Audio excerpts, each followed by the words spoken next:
نماز کی شرائطوں میں سے پہلی شرط ایک یہ ہے جس کو آپ اپنی اسکرین پہ دیکھتے ہو، العلم بدخول الوقت، کہ شریعت نے جو ایک مقرر وقت کیا ہے آپ کی نماز کا، آپ کو اسی مقررہ وقت کے اندر اندر ہی نماز کو ادا کرنا ہے، یہ شرط ہے۔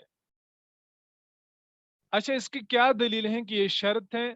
اللہ تعالی نے قرآن پاک میں فرمایا، سورۃ النساء آیا 103، ان الصلاۃ كانت علی المؤمنین کتابا موقوتا، کہ بے شک نماز مؤمنوں پر فرض کی گئی ہے، اپنے مقررہ وقتوں میں ہے۔ تو اللہ تعالیٰ نے یہاں پہ کہا کہ نماز کا ایک مقرر وقت میں نے فکس کیا ہے، تو اسی مقررہ وقت میں آپ کو نماز پڑھنی ہے۔ تو یہ ایک شرط ہے نماز کی۔ اور قرآن نے کہا کہ میں نے مقررہ وقت دیے ہیں، اب وہ وقت قرآن پاک میں نہیں، بلکہ قرآن پاک میں تھوڑا اشارہ ملتا ہے، اور اللہ کے رسول صلی اللہ تعالی علیہ وسلم نے 5 نمازوں کا ایک مکمل وقت بتایا ہے، تو انہی مقررہ اوقات میں آپ کو نماز پڑھنی ہے، تو یہ اس کی ایک شرط ہے۔ دوسری شرط کیا ہے؟ پہلی شرط مقررہ وقت جو شریعت نے مقرر کیا اسی میں آپ کو نماز پڑھنی ہے۔ دوسری شرط الطہارہ۔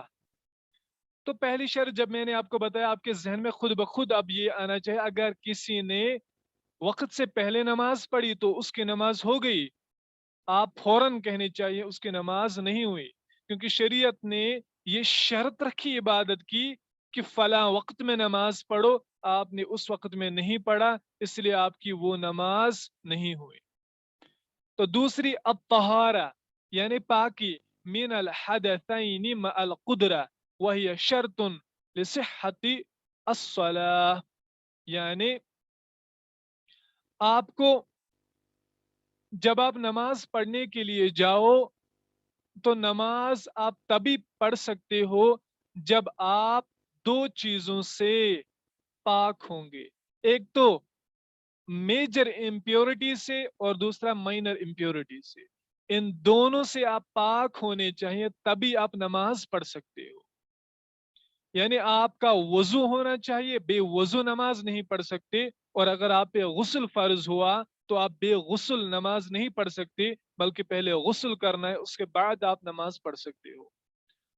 اور یہ میں نے غسل یہ تمام مسئلہ مسائل اس کے آلریڈی ہم نے ڈسکس کر لیے ہیں۔ تو اس کی کیا دلیل ہے کہ نماز کی یہ شرط ہے کہ آپ دونوں چیزوں سے پاک ہونے چاہیے، یعنی باوضو اور باغسل ہونے چاہیے۔ باغسل مینز اگر کسی کا مطلب کسی پر غسل فرض ہوا ہے تو اس کو غسل کر کے نماز پڑھنی ہے، بے غسل نہیں پڑھ سکتا۔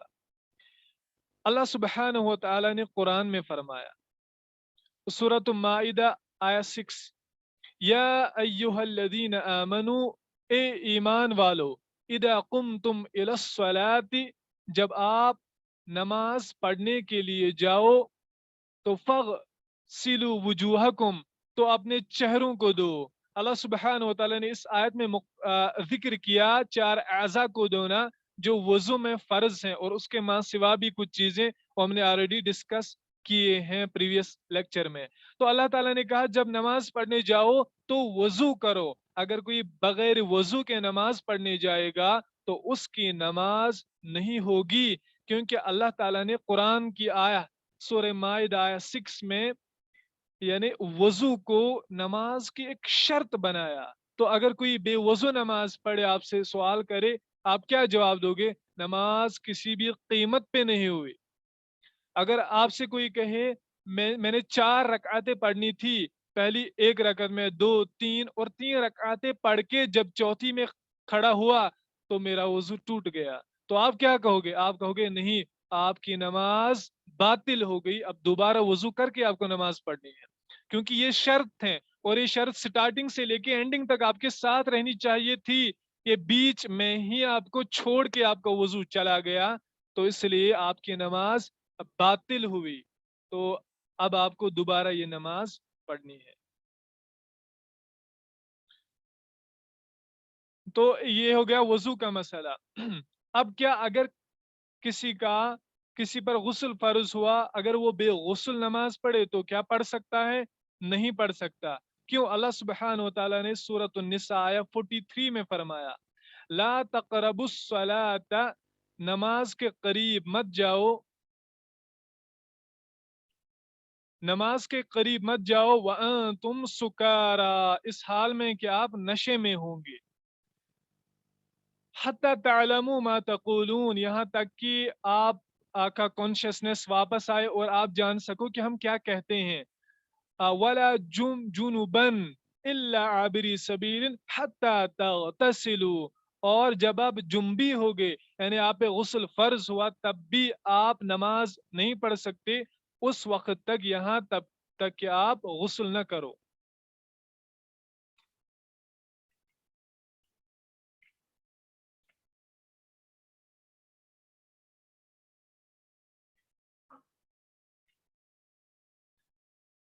اور اللہ کے رسول صلی اللہ علیہ وسلم نے فرمایا، اور صحیح بخاری کی حدیث 135 اور صحیح مسلم کی حدیث 225، صحیح بخاری کی حدیث 135 اور صحیح مسلم کی 225۔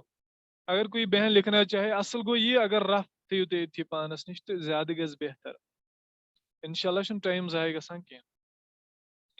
اللہ کے رسول صلی اللہ علیہ وسلم نے فرمایا، لا يقبل اللہ صلاة احدکم اذا احدث حتى يتوضع، کہ اللہ سبحانہ و تعالی تم میں سے کسی کی نماز قبول نہیں کرتا جب وہ بے وضو ہو جائے، تو وہ اس کی نماز یعنی بے وضو اگر وہ نماز پڑھے تو قبول نہیں کرتا، الا یہ کہ اس کو باوضو نماز پڑھنی ہے۔ یعنی اللہ سبحانہ وتعالی کسی بھی بے وضو کی نماز کو ایکسپٹ نہیں کرتا یہاں تک کہ وہ وضو کرے پھر نماز پڑھے، تب ایکسپٹ ہوتی ہیں، ورنہ اللہ تعالیٰ ایکسپٹ نہیں کرتا۔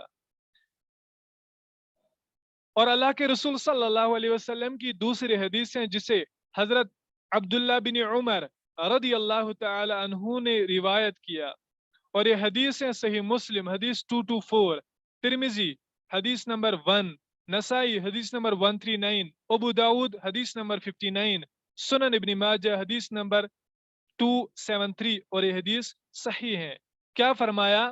لا يقبل اللہ صلاة بغیر طہور، اللہ سبحانہ و تعالی بغیر وضو کے کسی کی بھی نماز کو ایکسپٹ نہیں کرتا، بغیر پاکی کے کسی کی بھی نماز کو ایکسپٹ نہیں کرتا۔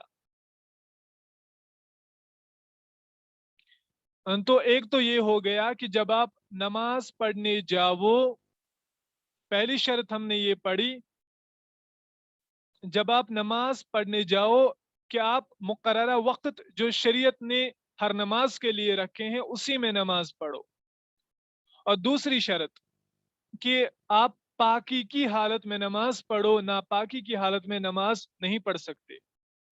اب جو پاکی کی حالت میں نماز پڑھنی ہے اس کو بھی بعض قسموں میں تقسیم کیا جاتا ہے کہ آپ کا بدن، آپ کی باڈی جو ہے وہ ناپاکی سے بالکل دور ہونی چاہیے، یعنی آپ کا بدن پاک ہونا چاہیے تبھی آپ نماز پڑھ سکتے ہو۔ یعنی یہ جو ہم نے پڑھی نا پاکی کی شرائط، اس کے تھوڑا یعنی سب ٹائٹلز مباحث ہیں چھوٹے چھوٹے، اس کے چھوٹے چھوٹے مباحث ہیں، اس میں ایک مبحث ایک سب ٹائٹل یہ ہے کہ جب آپ نماز پڑھنے جاؤ تو آپ کا جسم پاک ہونا چاہیے۔ اچھا، اس کی کیا دلیل ہے؟ اللہ سبحانہ و تعالیٰ نے سورہ مدثر آیہ 4 کیا کہا؟ وَثِيَابَكَ فَطَهِّرْ، کہ جب آپ نماز پڑھنے جاؤ تو اپنے کپڑوں کو پاک رکھو۔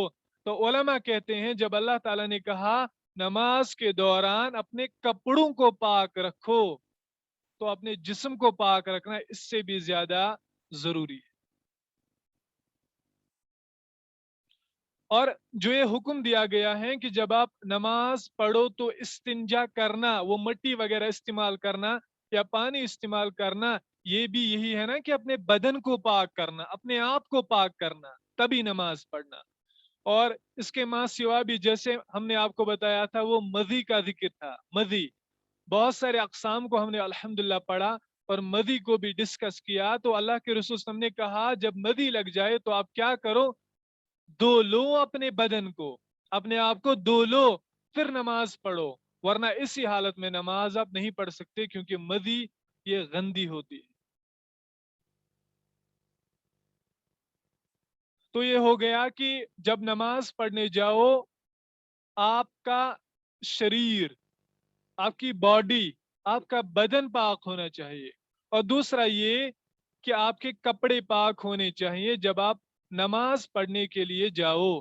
اچھا، اس کی کیا دلیل ہے کہ کپڑے بھی پاک ہونے چاہیے جب ہم نماز پڑھنے جائیں؟ اس کی دلیل ہے سورۃ المدثر آیا 4۔ اللہ سبحانہ و تعالی نے فرمایا وَثِيَابَكَ فَطَهِّرْ، اور اپنے کپڑوں کو پاک رکھو۔ اور اللہ کے رسول صلی اللہ علیہ وسلم نے فرمایا، اور یہ حدیث ہے بخاری شریف میں حدیث نمبر 227، اور یہی حدیث ہے صحیح مسلم میں حدیث نمبر 291۔ باسن کسی سسٹر کو کٹ ہوتا ہے۔ صحیح مسلم میں حدیث نمبر 291، کیا فرمایا اللہ کے رسول صلی اللہ علیہ وسلم نے، جب ایک عورت نے سوال کیا، آپ صلی اللہ علیہ وسلم سے کہ میرے کپڑوں پر جو ہے وہ حیض کا خون لگا ہوتا ہے تو میں کیا کروں جب نماز پڑھوں؟ اللہ کے رسول صلی اللہ علیہ وسلم نے فرمایا تحطه ثم تقرصه بالماء ثم تنضحه ثم تصلي فيه، کہ اچھی طرح اپنے کپڑے کو دھو لو، اور اگر کہ برش آئے پھر اس کو استعمال کر کے خون کے اثرات کو ختم کرو، کیونکہ خون گندا ہے، جیسا ہم نے آلریڈی خون کے تمام اقسام کو ڈسکس کیا۔ تو اللہ کے رسول نے فرمایا ان کو کہ اگر آپ کے کپڑوں پہ اب خون لگ جائے، جب آپ نماز پڑھنے جاؤ پہلے اچھی طرح اپنے کپڑوں کو دھو لو، پھر نماز پڑھو، ورنہ اس حالت میں آپ نماز نہیں پڑھ سکتی ہو۔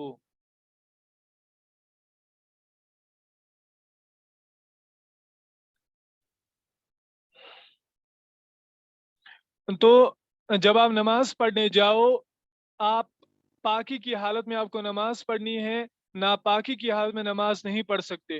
آپ کا جسم پاک ہونا چاہیے، آپ کے کپڑے پاک ہونے چاہیے، جیسے کہ اللہ کے رسول صلی اللہ علیہ وسلم کی ایک حدیث ہے، جو حدیث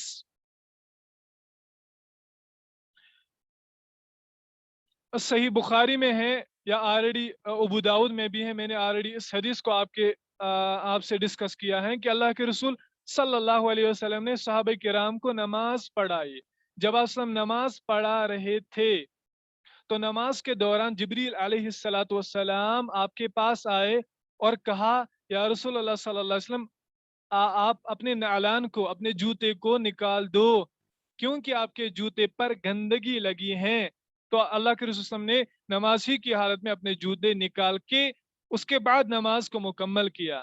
تو یہ اس بات کی دلیل ہے کہ اگر جوتے میں، کپڑے میں، اپنے آپ پر وغیرہ کوئی گندگی لگی ہوئی ہو تو اس حالت میں آپ نماز نہیں پڑھ سکتے، بلکہ پہلے اپنے آپ کو پاک کر دینا ہے، اس کے بعد آپ نماز پڑھ سکتے۔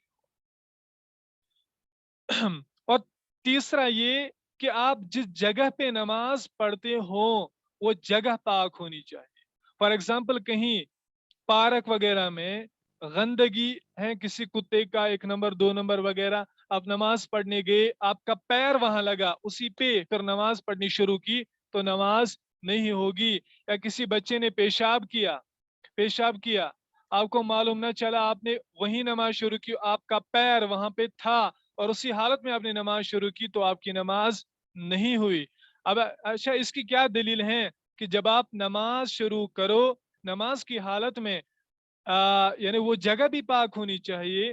تو اس کی دلیل یہ ہے کہ سورہ بقرہ آیا 125، سورۃ البقرہ آیا نمبر 125، اللہ تعالیٰ نے فرمایا وَعَهِدْنَا إِلَىٰ إِبْرَاهِيمَ وَإِسْمَاعِيلَ أَن طَهِّرَا بَيْتِيَ لِلطَّائِفِينَ وَالْعَاكِفِينَ وَالرُّكْعِ وَالسُّجُودِ، کہ میں نے